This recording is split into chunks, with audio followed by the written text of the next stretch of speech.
ആദരവ് എന്നത് മനുഷ്യന്റെ അന്തർലീനമായ മൂല്യമാണ്. അത് ഓരോ വ്യക്തിയുടെയും അന്തസ്, മൂല്യം, പെരുമാറ്റം, അവകാശങ്ങൾ എന്നിവ അംഗീകരിക്കുന്നു. ആരോഗ്യകരമായ ബന്ധങ്ങളുടെയും സാമൂഹിക ഇടപെടലുകളുടെയും കാതലാണ് ആദരവ്. അത് മറ്റുള്ളവരോടുള്ള പെരുമാറ്റത്തെ നയിക്കുന്നു.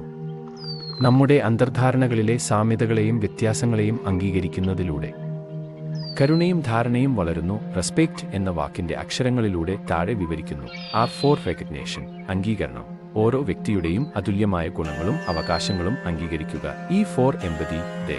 മറ്റുള്ളവരുടെ വികാരങ്ങൾ മനസ്സിലാക്കുകയും പങ്കിടുകയും ചെയ്യുന്നതിലൂടെ ആഴത്തിലുള്ള ബന്ധങ്ങൾ വളർത്തുക.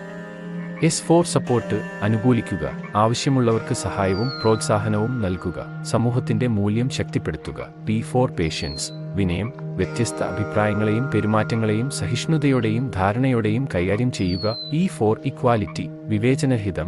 എല്ലാ വ്യക്തികളെയും പശ്ചാത്തലം പരിഗണിക്കാതെ നീതിയും ന്യായയുക്തതയോടെയും കാണുക.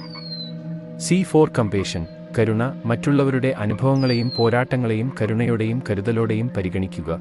ടി ഫോർ ട്രൂത്ത്ഫുൾനെസ്, സത്യസന്ധത. നമ്മുടെ ഇടപെടലുകളിൽ സത്യസന്ധത പാലിക്കുക. വിശ്വാസം ആദരവിന്റെ അടിസ്ഥാനമാണ്. ജീവിതത്തിലും സമൂഹത്തിലും ആദരവ് വർദ്ധിപ്പിക്കുന്നതിൽ സ്വയം പരിശോധന, തുറന്ന സംവാദങ്ങൾ, സന്നദ്ധ സേവനം, സാംസ്കാരിക വ്യത്യാസങ്ങളെക്കുറിച്ചും സാമൂഹിക പ്രശ്നങ്ങളെക്കുറിച്ചുമുള്ള വിദ്യാഭ്യാസം തുടങ്ങിയ ഉദ്ദേശ്യപൂർവമായ പ്രവർത്തനങ്ങൾ സ്വീകരിക്കാം. ഈ ബോധപൂർവമായ പ്രയത്നങ്ങളിലൂടെ പരസ്പര ആദരവും ധാരണയും പ്രാധാന്യപ്പെടുത്തുന്ന സംസ്കാരത്തിനായി നമുക്ക് നല്ല സംഭാവനകൾ നൽകാൻ കഴിയും.